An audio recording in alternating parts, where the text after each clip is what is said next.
Tiger.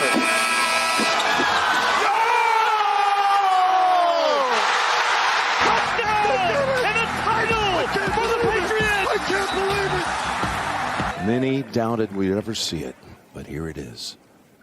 The return to glory. McDavid stops up. What a move. Shoots. Scores!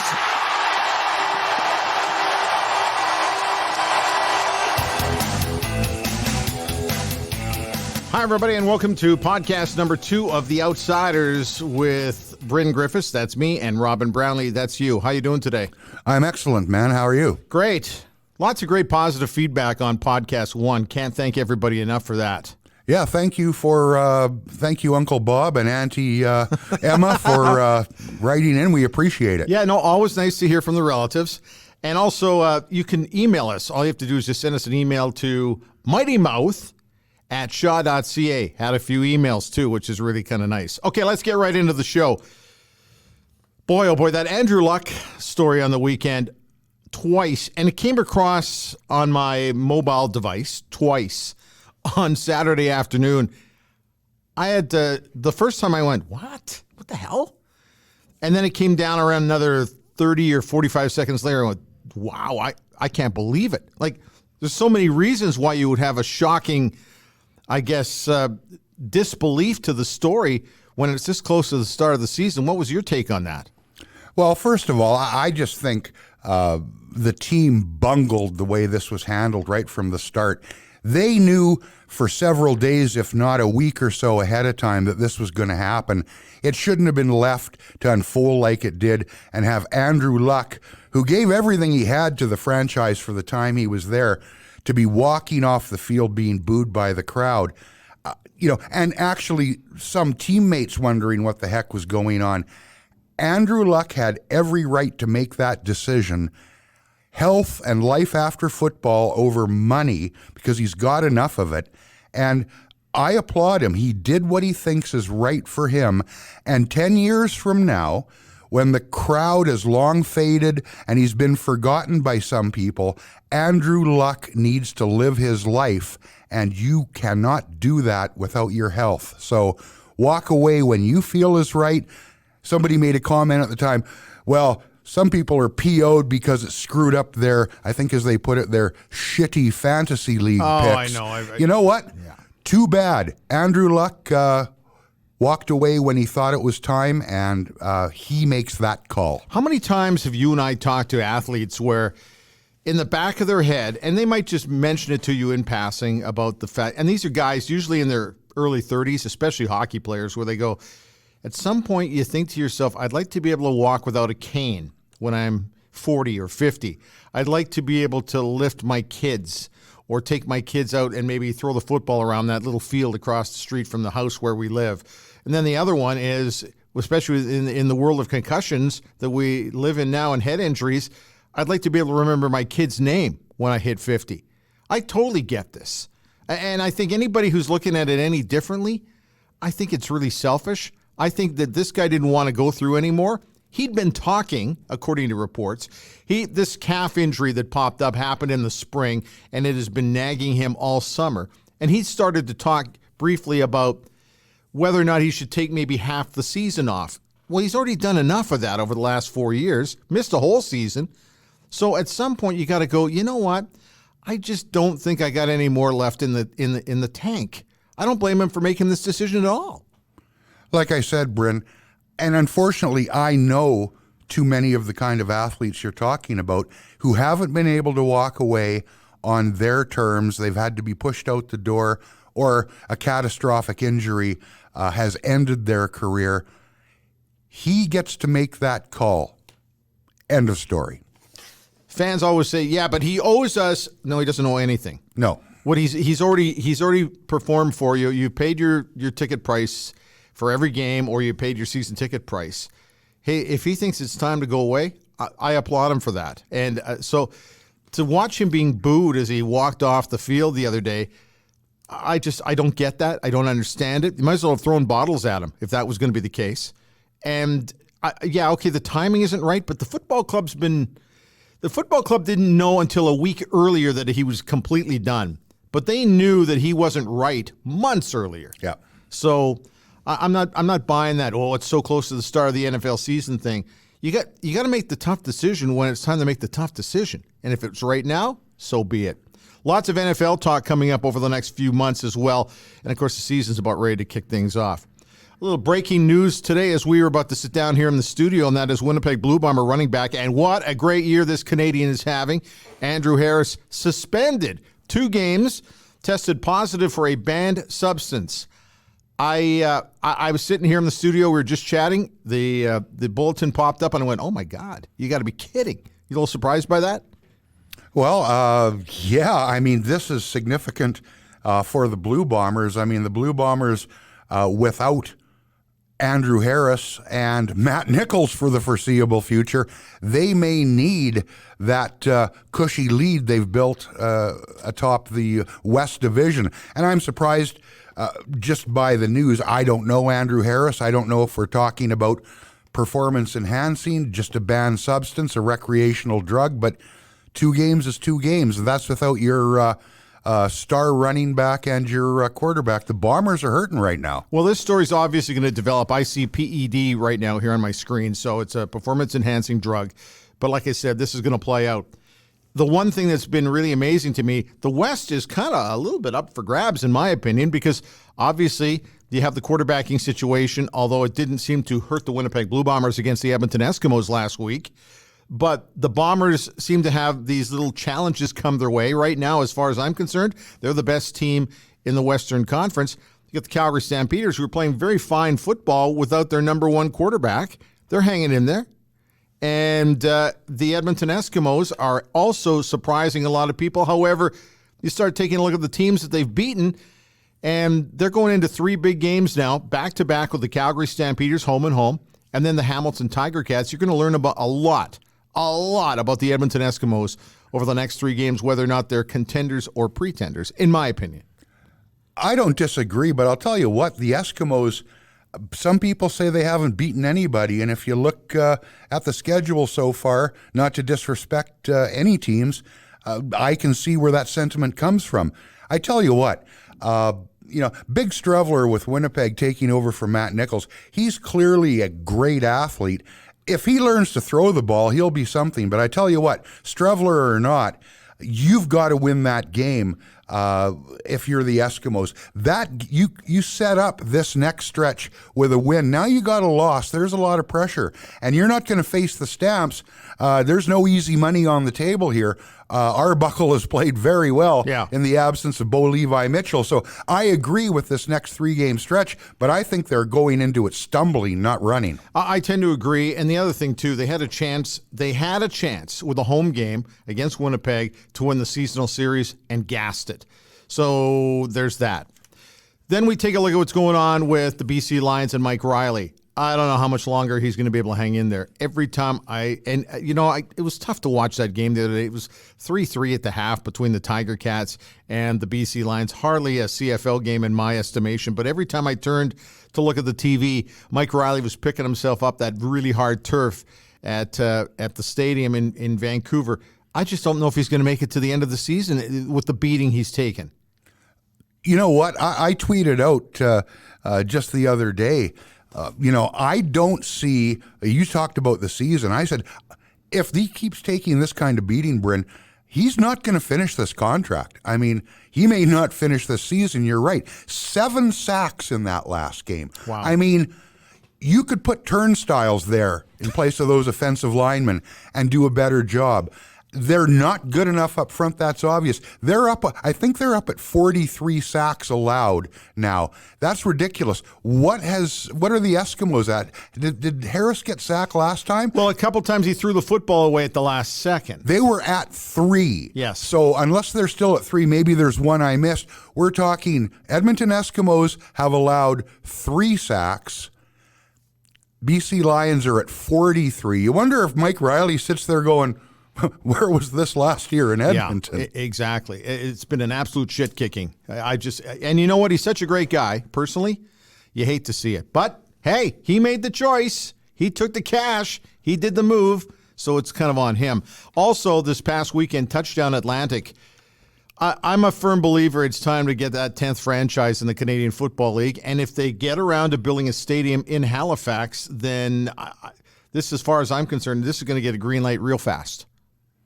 Yeah, I mean, I'm all for these games out in the Maritimes. They've had 3 or 4 of them now, I believe. But I don't know the first time we heard the moniker, the Atlantic Schooners, but it's been a decade or so.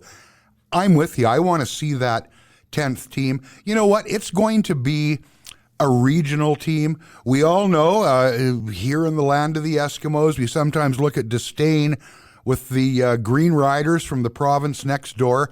But I tell you what, that's a provincial team if ever there was one.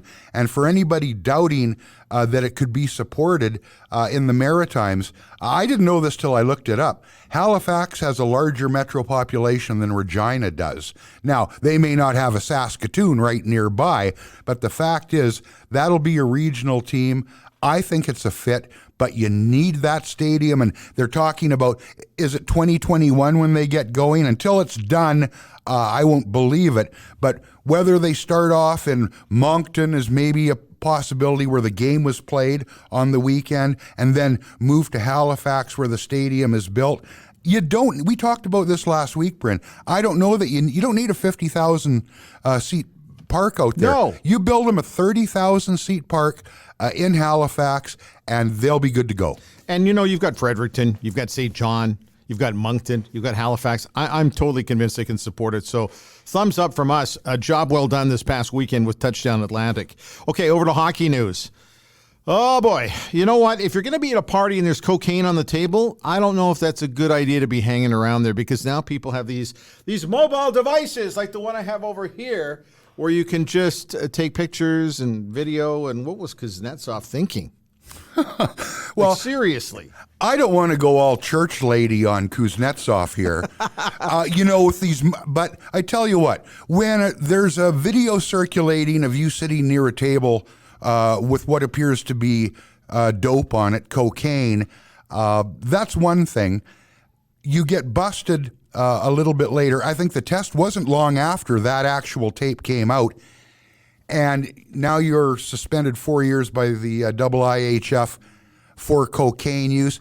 The thing about this, moral judgments aside, he came out and denied it up and down. His credibility goes in the crapper right there. Not that you or I or anybody else wouldn't tell a fib when confronted with something that we obviously would feel uncomfortable with, but he came out and talked to the fans and made a statement, no, I don't do drugs and blah, blah, blah. Well, Evgeny, your credibility is in the crapper.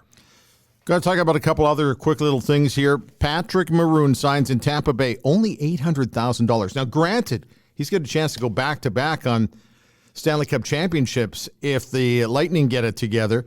But here's a guy who was, he played a huge role in the St. Louis Blues through the playoffs, scored, might be even considered the biggest goal ever in Game 7 of the one series, but $800,000. Wow. 800 or 900? Under $1 million. I saw a story this morning that suggested that there were a couple of little bonuses in there as well. But you know what? It's still under $1 million for Patrick Maroon. It's funny. I've seen teams not take a player, not draft a player because they feel they're too small up front already, or maybe they feel, as in the case with the Oilers, that they were a little bit slow. We were talking about the lineup that had Milan Lucic in it. Well, he's no longer there. I wasn't stumping necessarily for a Maroon return to Edmonton. Get good players, big or small, tough or skilled. Just get good players. Pat Maroon has been getting results. That's a bargain right there. He's still not an old guy. He hasn't been busted up to no end. That's a good signing. Still a lot of free agents to be signed, too. It's going to be an interesting month of September as we head into NHL training camps, and we'll be all over that coming up in a few weeks as well. And one final hockey note, Billy Guerin is the new general manager in Minnesota with the Wild. Am I surprised? Not at all. When I ran into Billy G., who was a great guy to begin with, at the draft, it was the Connor McDavid draft out in Fort Lauderdale, and we had a coffee with one another. And the one thing that I was kind of fascinated by was talking to everybody around him with the Pittsburgh organization. And they all said he's got the tools, he's got the skill set, he's got the personality to be able to handle becoming a general manager. And with any good GM in the NHL, if you surround yourself with the right people, good things can happen. I have no doubt that Billy Guerin's going to be successful. He's paid his dues as an organizational guy, as an assistant GM in Pittsburgh. The thing about Billy Guerin for me is this. We can talk about what he may or may not do, and that's going to unfold in front of us. I see Billy Guerin signing as GM. I just get a smile. Whether it was cracking jokes with that kid at the draft table, I don't know if you ever saw that clip. That's classic. Yeah. Billy Guerin on the road was a delight to cover. He took, for some reason, and I don't remember the genesis of it, he took to buying me sausages on the road. We'd be at breakfast, and all of a sudden, an order of I think he was making fun of the out-of-shape beat writers. So whether I had a plate full of pancakes already or not, or scrambled eggs or whatever I was filling my face with at the time, almost every time we made a stop in a city on the road, sausages would show up. And there would be Billy Guerin always sitting with his running mate, Doug Waite, smirking, laughing, give me the little wave.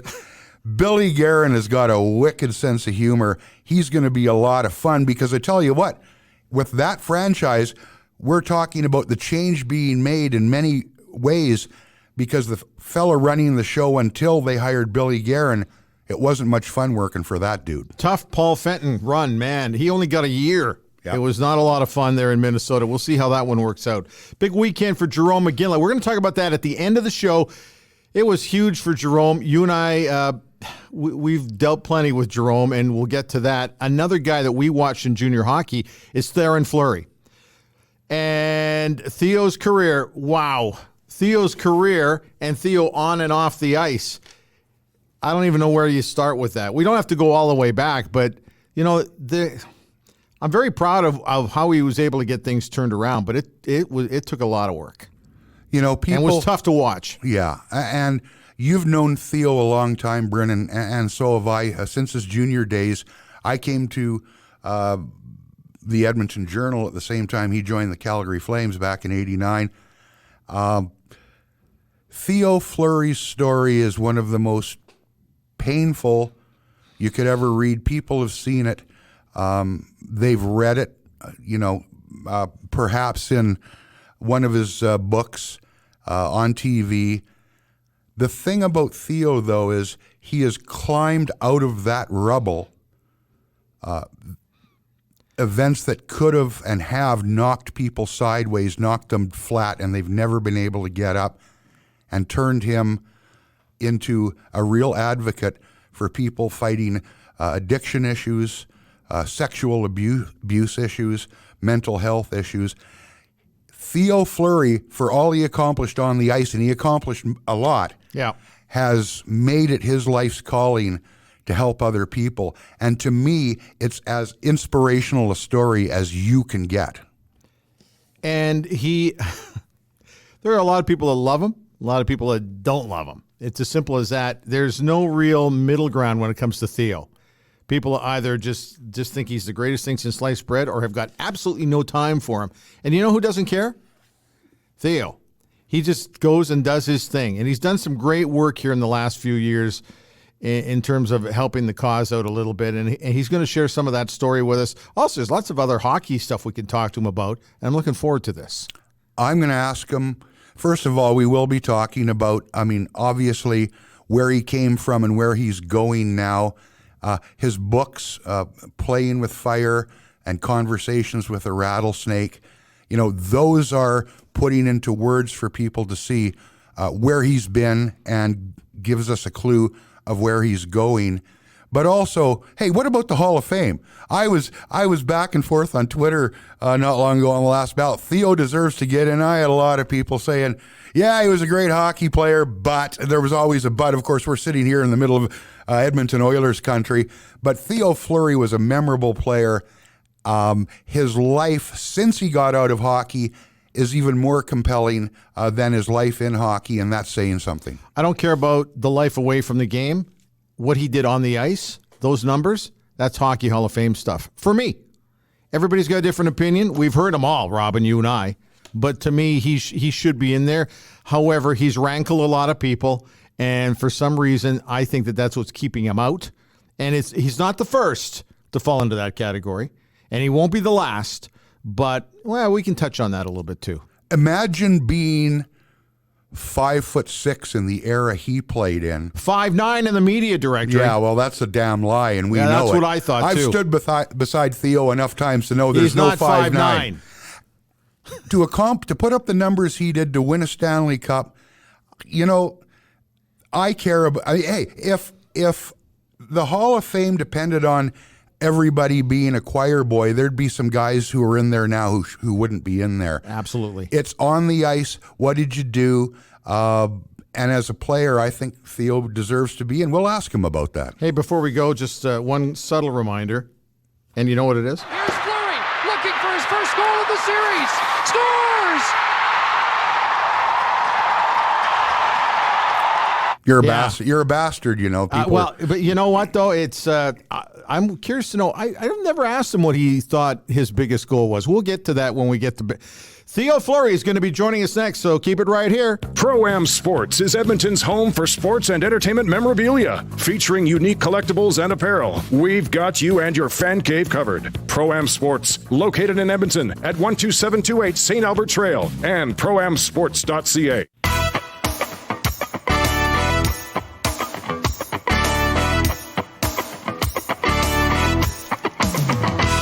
Theron Fleury joining us on The Outsiders. How you doing today?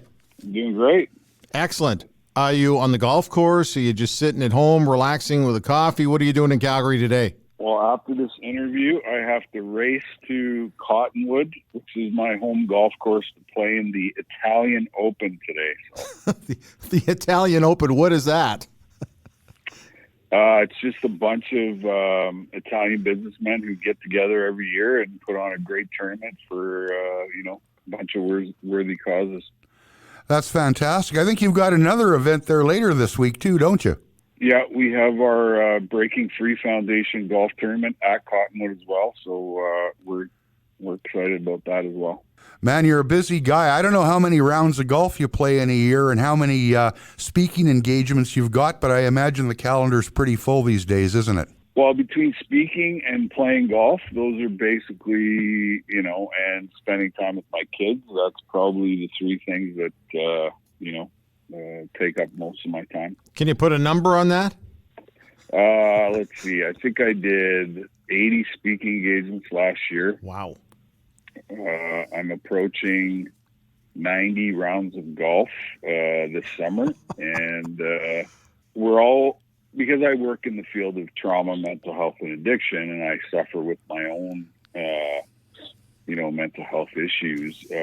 Golf for me has become, a great way for me to meditate, because I just go out there and the only thing I have to think about is hitting the golf ball in the middle of the club face every time. And it's very cathartic. And, two of my boys are really good golfers. And then my dad lives in High River now. So, we pretty much have a foursome that goes out every day after the boys get off work. It's interesting you'd mentioned that, Theo. You talk about the opportunity to just go hit a golf ball. I go back to your years with the New York Rangers. You came into Rexall Place. We sat down and talked for, I want to say, half an hour, and you talked back then about how the hockey rink was a bit of a refuge for you, how when the puck dropped, you were a hockey player, and that was a little bit of an escape. Now, Theo, this was before you'd written Playing with Fire, before you came out and talked all about the years of abuse you suffered at the hands of Graham James. Sheldon Kennedy had talked about what was going on with him. I remember leaving you at the rink that day. You had a hockey game to concentrate on. I was worried about you. I'd followed your career since junior. I knew something was terribly wrong, and you'd mentioned that as a refuge. You zip ahead a few years, Theo, as part of the journey that got us to where we are today. I read the one statement you made about sitting there with a gun in your mouth, and that it wasn't so much that you wanted to die, it was that you were tired of living in so much pain. Talk about that moment with us, will you, please? Well, geez, that's like a loaded question. So there's lots of different ways I could go with my answer. But first and foremost, I think that because we attach so much shame to addiction, okay? Yep. And addiction is only a symptom of trauma, okay?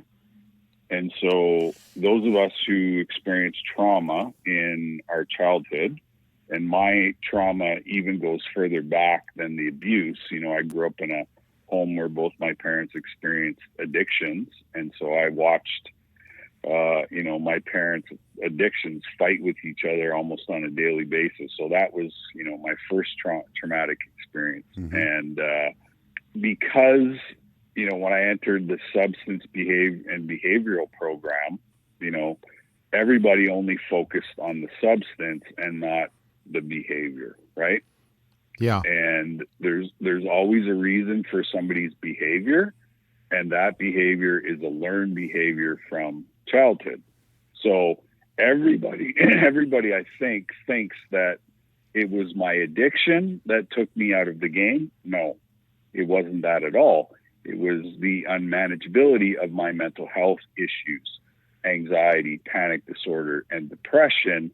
I could no longer manage those. And so I used addiction to cope with, the emotional pain and suffering that was left behind from those experiences, which then manifested itself into mental health issues.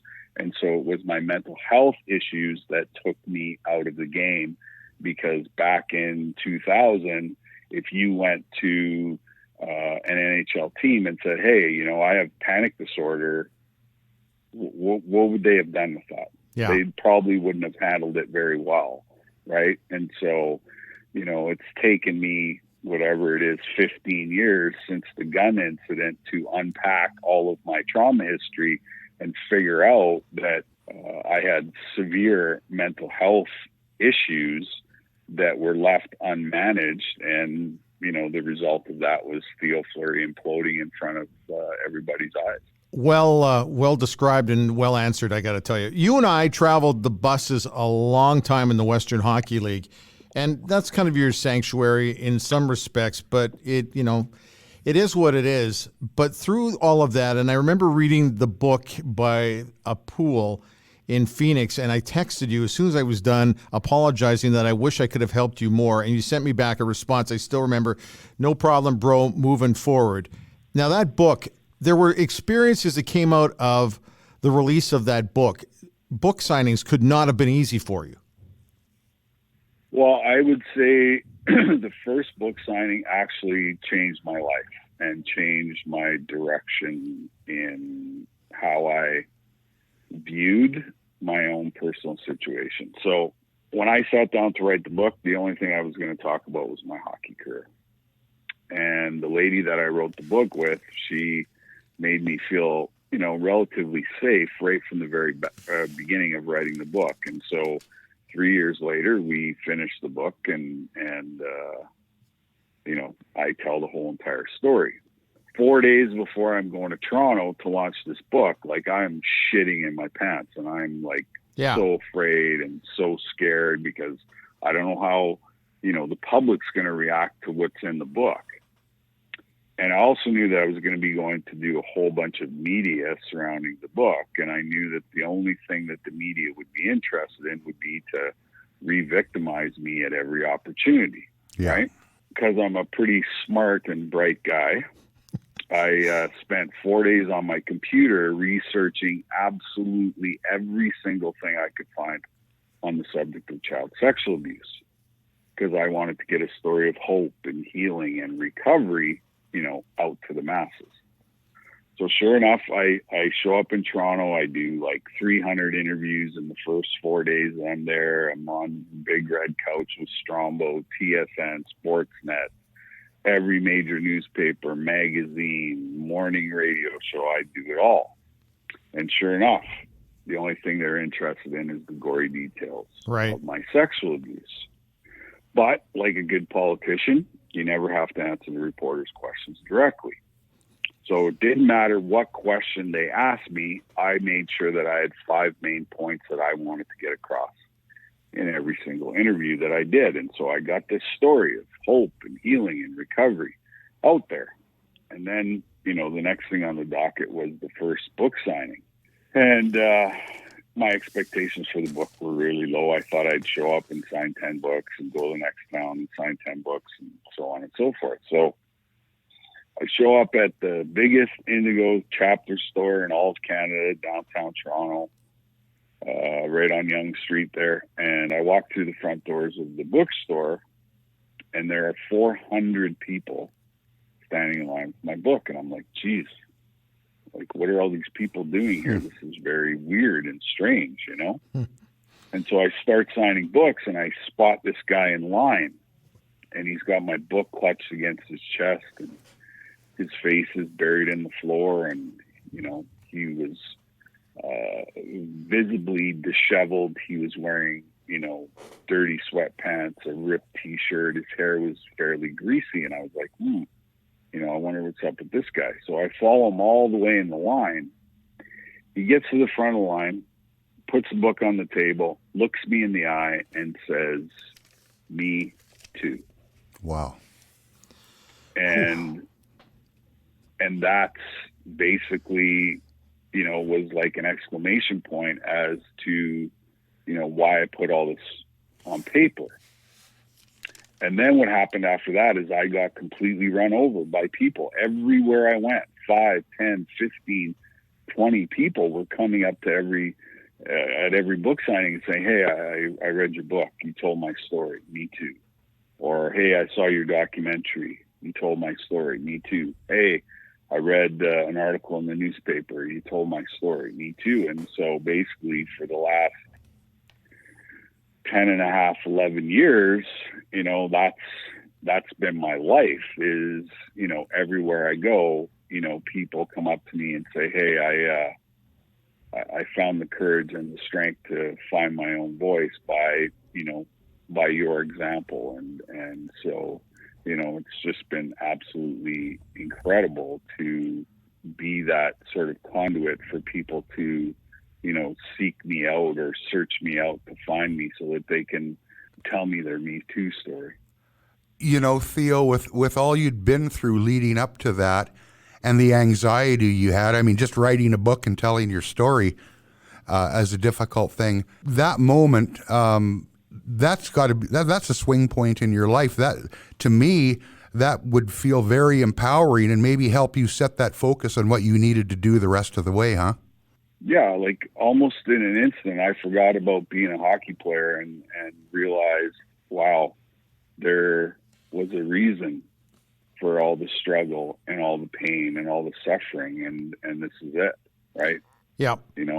Because I could never make sense of, being raped 150 times by my coach. I could never make sense. Why did it happen to me? And finally, that guy showed up at the book signing and said, "This is the reason," right? And with that reason came purpose. And I had a new reason to get out of bed every day instead of, laying in my bed depressed and anxious and wondering how I'm going to, get through the next 5 minutes. And it's been all those people who have provided that inspiration for me to, overcome, my mental health issues, to, return the favor and help other people, because helping is healing. And, you look at the state of the world of where we're at, and, it's just a bunch of angry people who are lashing out against one another because you don't believe what they believe, or vice versa, whatever it is. And that's trauma. That's a trauma response. right, and so what is the biggest epidemic on the planet? Trauma, mental health, and addiction, because they all go hand in hand and they all live in the same house.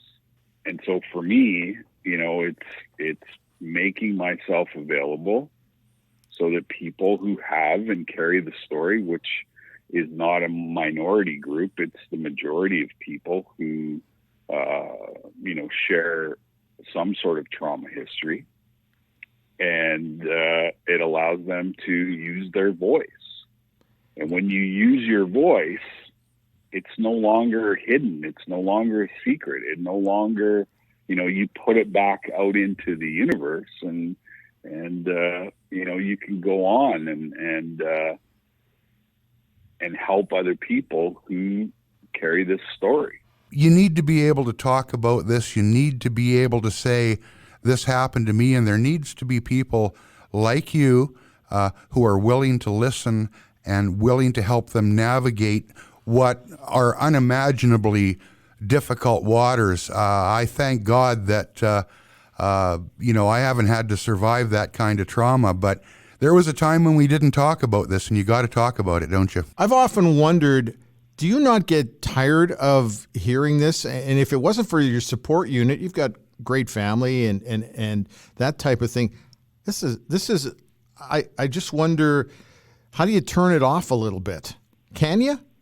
Well, I've learned self-care. Okay. Right? I do things for myself, right? And golf is the one thing that actually keeps me sane, For a lot of people, that's not the case, though. What's your handicap? Exactly. I'm a scratch. I'm a 0. Ooh. Wow. Well, 90 rounds in a year will do that. Wow. Yeah. And I'm actually planning on playing a lot more hockey this winter, because I struggle probably the most in the wintertime because I can't golf. So I'll be doing a lot more of that. I'm actually working on my physical being now, because I neglected it for so long, because I worked on, the mind and the soul stuff, the spirituality, and, obviously getting through all and trying to figure out, why did this happen to me? And I neglected my, my physical being. And so over the last probably 5 years, my physical being is, screaming at me because of the sport that I played, and I didn't play the sport, with a dozen eggs in my hockey pants. No, you did not. A very physical, sort of robust style. And so, I have a lot of neck and back problems and arthritis and all that. But, so I've really sort of put a focus and an onus on the physical part, which means, more exercising and that kind of stuff. Because, when we look at a full recovery, those three things, body, mind, and spirit, that have to live in harmony and unison in order for us to sort of have peace, happiness, and joy in our lives. And that ultimately is the end goal. That's good, Theo.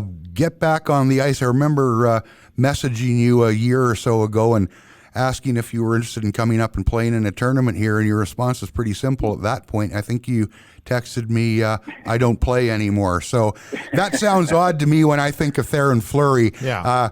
I always thought you belonged on the ice. I don't care what the media guide said. At 5'9", you were 5'6" of mean as hell and tough as nails, navigating some pretty insane waters back the way the game was played when you broke in. And for you to say, I don't play anymore, my heart sunk a little. So I'm glad to hear you. Maybe we'll get you back on the blades. And, I had to work through all that resentment I had with the game as well, what I realized is that, first and foremost, that was my, besides, my wife and kids and family, that was basically, my second love. And for me to sort of neglect myself of that joy and happiness that I feel, and freedom when I feel out on the ice, was kind of, I had to work through that stuff. Got to ask you a couple of quick hit things here. For example, Andrew Luck just walked away from the game of football suddenly and shockingly on the weekend. You take a look at that, and do you understand that? Totally. What I've gone through physically in the last 5 years, I think about, was it worth it? Was the fame and the money and everything worth it, as opposed to, the quality of my life after the game, right? Yeah. So, I've often had that debate with myself, in quiet times as to, or, going to chiropractors and acupuncture and seeing all these specialists and doctors, post-career, you go, I don't know if it's worth it or not, so. Theo, on that subject, and I get it that these days we have more information about, head injuries and so on and so forth, and guys are paid well to play the game. Do you think the NHL and sports in general do a good enough job of looking out for their players, or are they product to be used and cast aside when they're no longer useful? I would say I don't really like to talk. I don't like to lump one particular thing into one category. I think in general, greed is not a good thing. What was the NHL worth in 1989 when I started? Like, was it worth $1 billion as an entity? Yeah. I don't think it was. I think it was a losing entity. And, now it's what, a $3.5-4 billion industry. So, it is definitely a lot more of a business now. And, watching a team like the Edmonton Oilers struggle, over the last few years, you got to think, you have 23 businesses because you have 23 players on your roster. You have 23 businesses within the big business, right?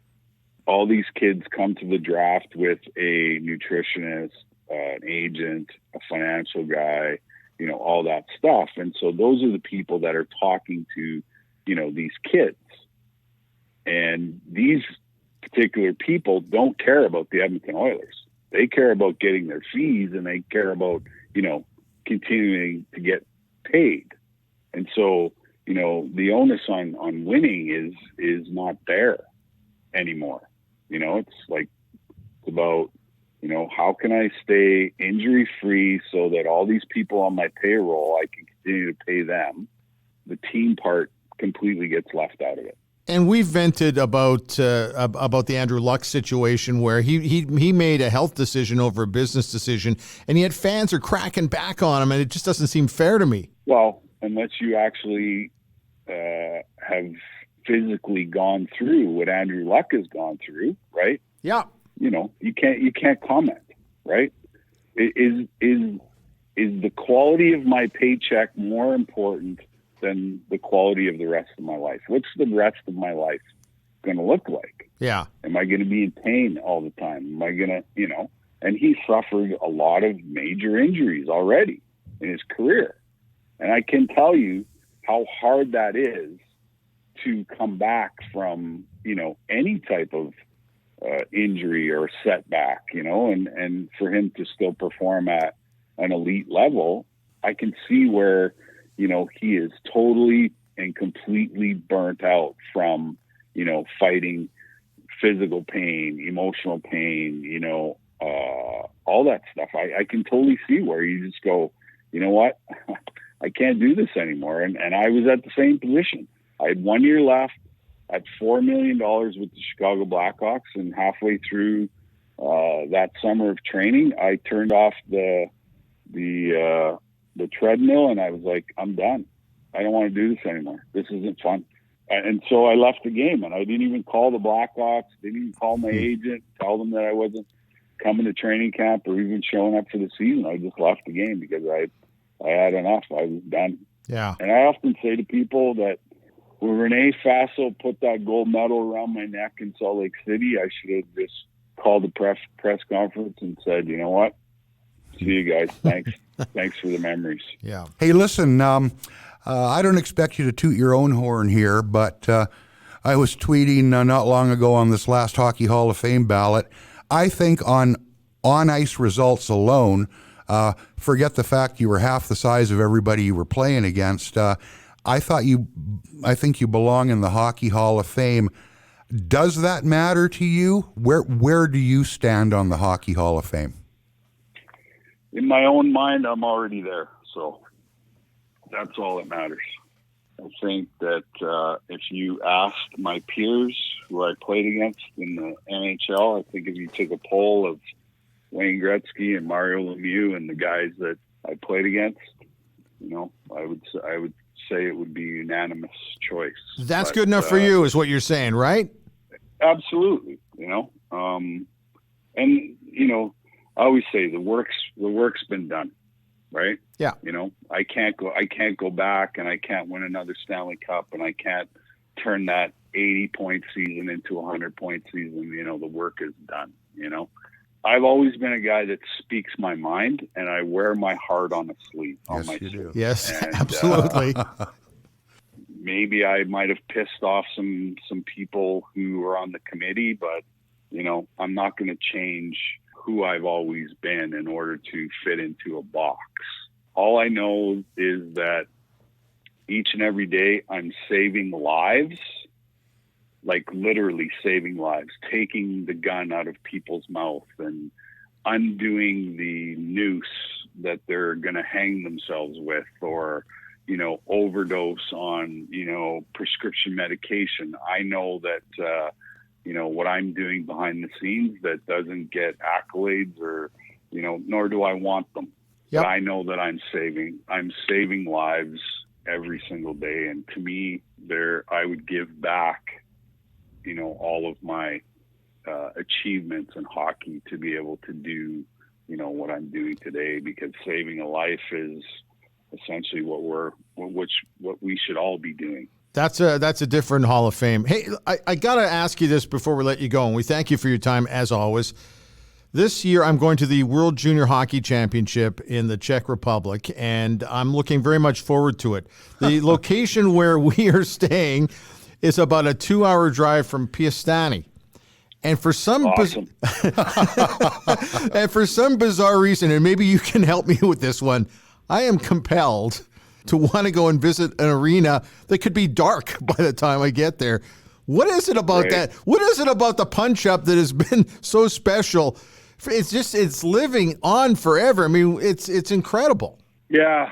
It was just one of those incidents that happened that was out of control. I think all the factors in the moment, the Russians had no chance of finishing higher than sixth. We had a chance to win a gold medal. I recall the Czechs and the Russians playing to a 0-0 tie one time so that Canada couldn't win a medal. Yeah. And you got a bunch of 18 and 19-year-old kids who, are, playing in the biggest game of their lives. And right from the drop of the puck, it was chippy.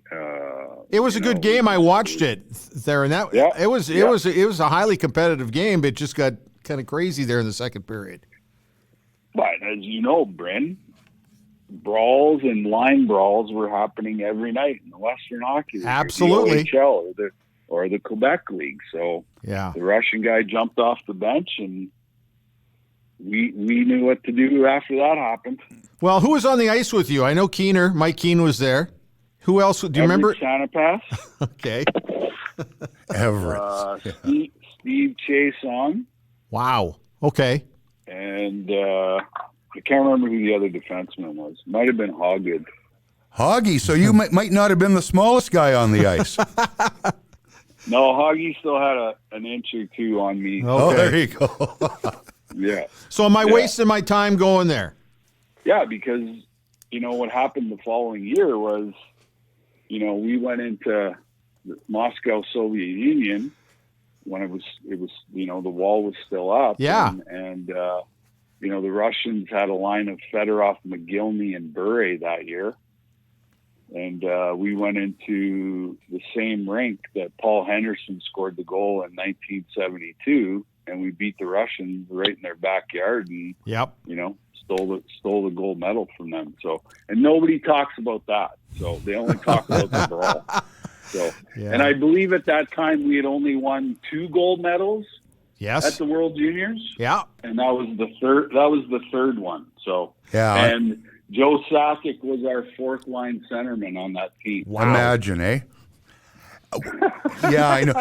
Hey, 4th line center, Joe But Sakic. nobody talks about that. They just want to talk about this brawl. I know. So, It's crazy how it's lived on. Don Cherry came to your rescue, though, on television here, that's for sure. it was awesome. One last one for me.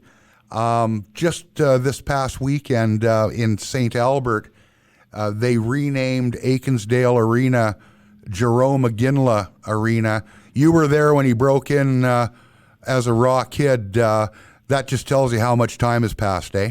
I know it's been amazing to watch Iggy, evolve into this superstar, and not only a superstar on the ice, but a superstar off the ice. And it's been great to see that he's getting, all the recognition that he absolutely 100% deserves.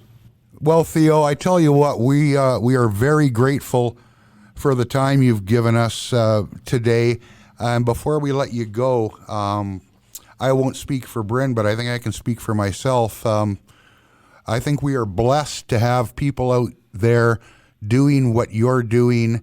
We're in a new era now where people need help, and that this has become your life's calling is not only something important for everybody out there that you affect, but for people who've known you, it feels good to know that you've got this calling now, and that you're walking into the future instead of looking back at the past. Yeah, well, I'm certainly blessed, and I think everybody has a purpose in their life, and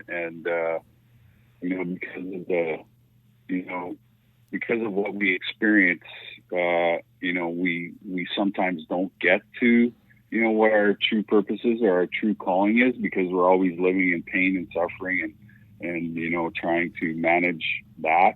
But like I said, I feel blessed that guy came up to me at that book signing and said, "Hey, this is what the rest of your life is going to look like," and he was bang on, and like I said, I haven't stopped in almost 11 years, and we got a full schedule here starting at the beginning of September, and we go till basically the end of May, and so like I said, it's been incredible. And Bryn, those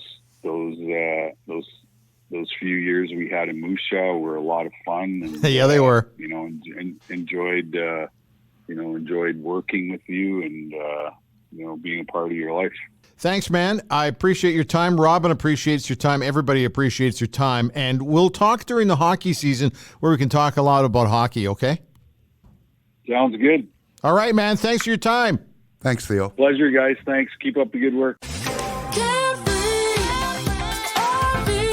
Fresh air and fun. Experience it all this summer in a new RV from Carefree RV. Trade up to the perfect bunk model from reputable brands like Winnebago at Forest River. So many floor plans and payments starting at just $53 bi-weekly. Plus, 1 free year of CoachNet warranty on all RVs. Carefree RV open 7 days a week in Edmonton and Leduc. Online, carefreerv.ca. Carefree.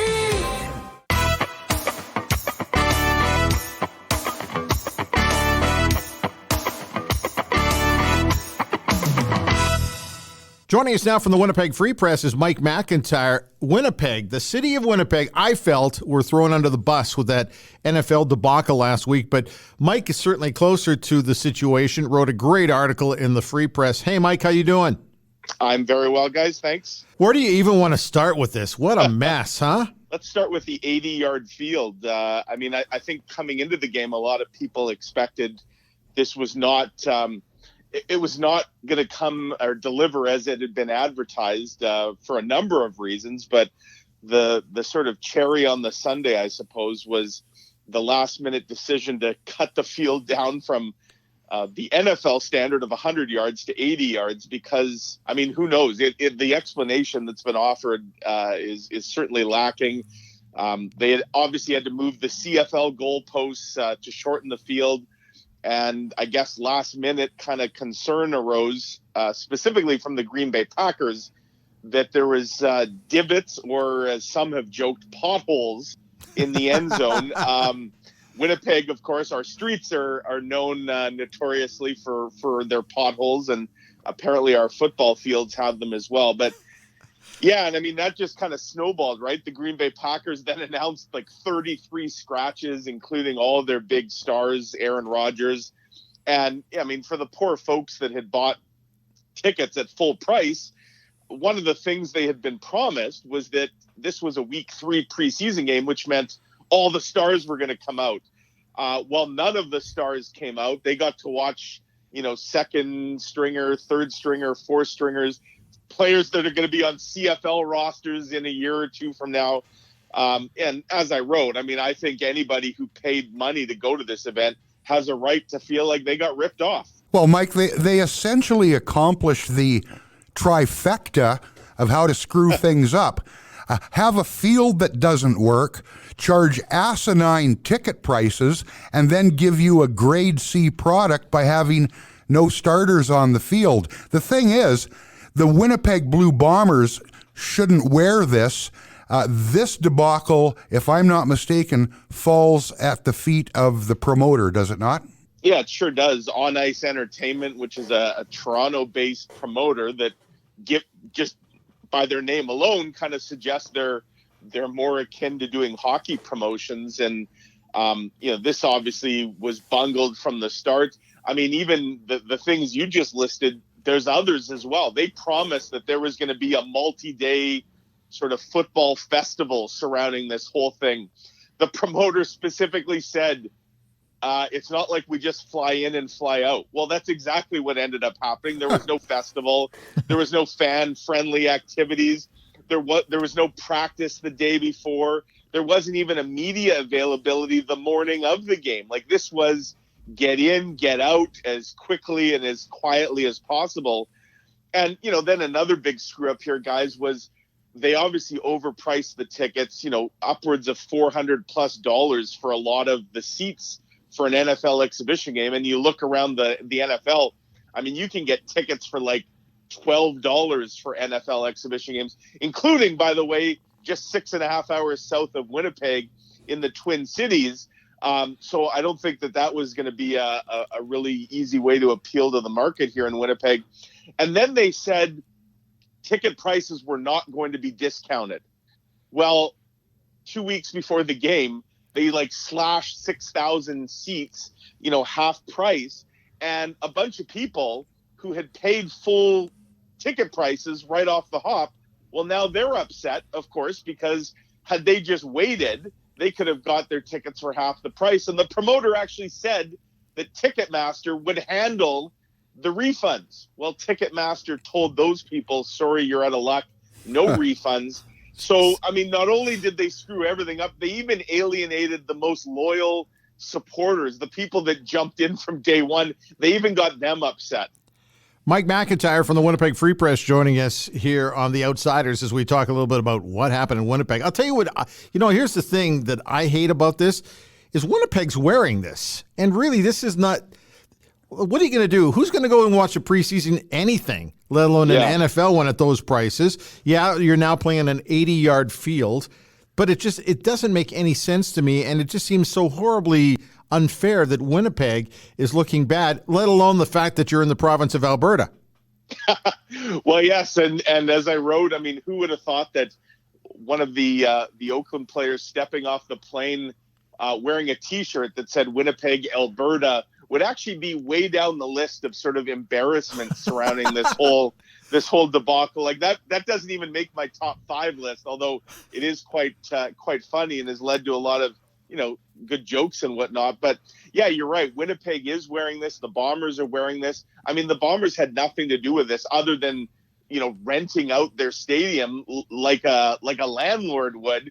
If you had a concert and the lights and the sound and the quality of the music sucked, well, you wouldn't blame the Bombers or the city of Winnipeg for that. So I don't think you should in this case, because they really had nothing to do with it other than sort of letting them borrow their space. And I mean, I think it's a good thing for the Bombers that they weren't on the financial hook for this in any way, shape, or form. They got paid. They got their money for leasing out the stadium. If anybody takes a financial bath, it's going to be the promoter and Oakland, who were the home team in this game. But I mean, Oakland is a bit of an unusual situation anyways, right, guys? Like they're kind of a lame duck franchise this year. I think they're playing a regular season game in Mexico. So, I mean, they probably wouldn't have drawn flies even in their own stadium for this game. So maybe by taking the show on the road, as it were, I don't know, they may actually make some money out of this. I think it's probably the promoter more than anything. They announced just south of 22,000 fans. Oh, BS. I was there, guys. There's no way there were 22,000 people in that stadium. Yeah. I was going to guess something like 17, 18. And even then, it's hard to say how many of those were giveaways. I'll tell you this, like 5 days before the game, you could go on Ticketmaster and see a seat map, and there's little blue dots representing all the available seats. I'm not kidding when I say half the stadium was covered in blue dots, which just tells you, they maybe only had 15 or 16,000 sold up until just a few days before. Now, all of a sudden, they get to 22,000. Like I said, the promoter won't say anything about how they got to that number or how many were giveaways. In fact, the promoter won't really say anything at all. That's been one of the other things about all this. Kind of gone into hiding, kind of disappeared and lashed out when people would criticize, even tried to revoke the credentials of another Winnipeg writer on the morning of the game, which led to a big fight with the NFL. Yeah, I tell you, Mike, when the highlight of the whole event is Aaron Rodgers showing up and modeling the stash and the Canadian tuxedo, which got a lot of play on social media, you're in trouble. I tell you what, I know there's a hunger for the NFL in this country, but if you're not going to do it right, just don't do it at all, huh? How about the bolo tie that Aaron Rodgers was wearing? That was a nice one. Yeah. It was. I mean, I'll tell you what, guys, the highlight of the game for me, and I think most fans would agree, was in the fourth quarter when the however many thousand in the crowd did one of the greatest stadium waves I've ever seen in my life. Like, this thing went on forever. I guess because everybody was bored out of their mind and wanted to at least get something out of the experience. It was like a hell of a wave. Like, it went like at least a dozen rotations around the stadium, and the fans were going crazy. They weren't cheering anything else that they saw on the field that night. But that was probably the most exciting moment for sure. I mean, I'll say this, at least the game was somewhat competitive. I mean, again, both teams played their third and fourth stringers, but it was a 1-point game decided on a last-minute field goal. The only thing that would have made this worse was if it had been, a complete rout, or I suppose if locusts had descended on the stadium or something, which we were almost expecting to happen at that point, given all that had gone wrong. Was the Rum Hut at least open? The Rum Hut was open. I honestly thought I'd see more people lined up for refunds than lined up at the Rum Hut. But I suppose some people could drown their sorrows over there. I'm not kidding when I say that it would not shock me if we don't see some lawsuits coming out of all of this. Wow. Maybe because we're in Canada, we're not nearly as litigious. Maybe that won't happen. But I could see all kinds of finger pointing going on here, from the field. I mean, this is the big question about the field, guys. Everybody apparently signed off on it on Wednesday night, the NFL, the NFLPA. Then all of a sudden, 2 hours before the game, there's concerns. Nothing changed. Like, this wasn't like the skies opened up and we got a torrential downpour that changed the condition. Nothing changed. So how did this come to a last-minute thing where there was some real talk about whether the game itself was just going to be canceled if the Green Bay refused to even play on the surface? The result, of course, was let's just play with an 80-yard field and mark the end zone at the 10-yard line with an orange pylon, as I wrote in my piece. I mean, at that point, they might as well have trotted out the clown's mouth and the windmill, just to kind of really complete the whole scene. But the NFL in Canada have not exactly had a great relationship. You go back to, I think it had been 6 years since they were last here, and there was that time they were regular bringing the Buffalo Bills to Toronto. Right. And as that experiment went on, it got uglier and uglier. I mean, the fans weren't coming out. The ticket prices were ridiculous. People were seeing it as a cash grab. Obviously, they tried again now in a different market. And don't forget, guys, Winnipeg wasn't the first choice for this. Edmonton and Regina were believed to be sort of the front runners. They couldn't work out because of their stadium availability and whatnot. And I guess they should be thanking their lucky stars for that. I don't think we're going to see the NFL around here anytime soon. It's a case of sort of good riddance, I think, to all of it. Well, Mike, thanks to Winnipeg for taking the bullet on behalf of Regina and Edmonton.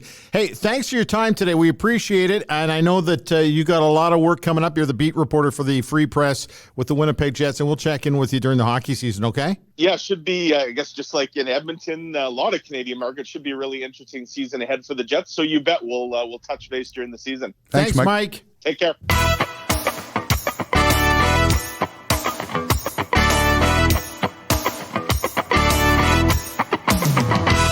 Wow, crazy show today. Theo Fleury joined us and, as always, brought it. And also Mike McIntyre a couple seconds ago with the Winnipeg Free Press was quite entertaining. Looking forward to talking to him during the hockey season. Okay, let's talk. Let's do some house cleaning stuff. First things first, to it when we were chatting with Theron, you want to pass along how people can get a hold of him if they're looking for help. Yeah, absolutely. I mean, this is what Theo does now. And for those who aren't aware, because he's all over the place all the time, you can connect with Theo at theofleury.life, L-I-F-E, theofleury.life. I mean, you can book him as a speaker. You can contact him. He does coaching. He does motivational talks. If you want to get the little big man for any event or because you've got something to talk about, theofleury.life. And Theo was Theo today, and nothing, didn't expect anything less. No, I was not shocked or surprised in any manner, that's for sure. We touched on briefly, Jarome Iginla had himself a big weekend in St. Albert. You know, it's interesting, and we touched on it with Theo. Time flies. I mean, I remember him as a kid. I mean, when I covered junior hockey in Kamloops, that was years and years before Jarome Iginla even went to the Kamloops Blazers, and the Blazers went and won some Memorial Cups. But, you know, it's interesting. The one thing people say about Jarome is, and it's a cliche, but he's one of the good guys. I tell you what, words are words, but I recall, and I thought of it when they were renaming the arena from Ainsdale Arena to Jarome Iginla Arena. I was outside the Saddle Dome in Calgary one day. I'd had to write. The bus was gone. No big deal. You call a taxi. Out walks Jarome Iginla with his then fiancée, now wife, Cara. Jerome's driving one of those hot little Porsche Carreras. He says, "Hey, Robin, what's going on?" I said, just waiting for a taxi. He says, "You want to ride back to the hotel?" And he's sort of like getting ready to shuffle the stuff around in the car. And I'm thinking, two-seater Porsche Carrera, large sports rider, not going to work. And it's funny, just as he was sort of swinging open the door, the taxi pulled up and I didn't need the ride. But that's with no one around. That's off the record. That's just Jarome being Jarome. So an honor like this, now that he's retired, he is one of those guys who, as good as he was on the ice, as good or better person off it. I think he was a better guy off the ice, actually, but that's just me. Okay, we've got to touch on a couple other quick things. We have NHL training camps opening up here very quickly. We'll be all over that. Also, the Labor Day Classic in Edmonton, it's in Calgary, between the Edmonton Eskimos and the Calgary Stampeders. We'll be talking about it as well. We launch traditionally on Mondays. It'll be Labor Day on a Monday. We're not launching that particular day. We will launch the following day, and we'll be able to talk about training camps coming up and also what happened not only between the Eskimos and the Stampeders in a rather sizable game, but the Bombers and the Saskatchewan Roughriders. Big weekend in the west of the CFL, so lots of other stuff going on. Are you okay? Did you survive? Oh, I'm fine. Like I said last time, pal, I'll be back. Yeah, it was a blast today. Thank you for joining us. We really appreciate it. It is The Outsiders. And you can, of course, get a hold of us. Drop us an email at mightymouth@shaw.ca. You okay over there? What are you whispering about? Oh, let's, and you know what? If you like what you hear, subscribe and get us all the time. Absolutely. I'm with you on that, too. Thanks, Robin. We'll talk to you next week. You betcha. All right.